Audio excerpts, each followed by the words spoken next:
We don't have a full fraction here because we have little c, but we don't have big C. We have big A and we have big B and we want little b. So, can I find big C? Can anybody find me big C? Yeah. So sometimes you do have to find the other angle that's missing, okay? Now I have a full fraction. I have big C and little c. So I'm going to put sine of the angle, which is 14, over 8 is my first fraction. Who does not understand? Now they want little b, so that's going to be equal to sine of the angle, which is 105 over little b.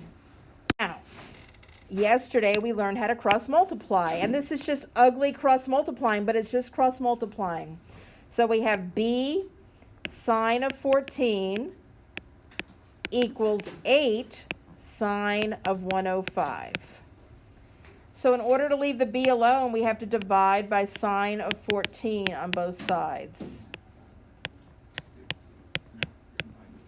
And now the b is alone, and this is what you key into your calculator. So everybody do that, and you're rounding to 1 decimal place. On the second part of the assignment, they're going to ask us to find angles. And remember when we found an angle in SOHCAHTOA, what button did we push?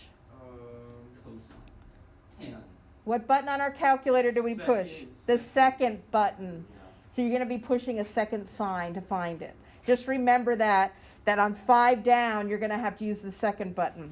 So I've got a full fraction. Here's my full fraction, the a's. Here's little a, right? And they want c. That's what they want. So I have sine of the angle over the side opposite of it equals sine, I don't have c, that's what they're looking for, over 8. We cross multiply like we always did, and that is 8 sine of 61 equals 14 sine of c. And this sine of c, you're going to leave it together, so we have to get rid of the 14. This has one extra step. Go ahead and put this mess in your calculator, and you're always going to get an ugly decimal less than 1.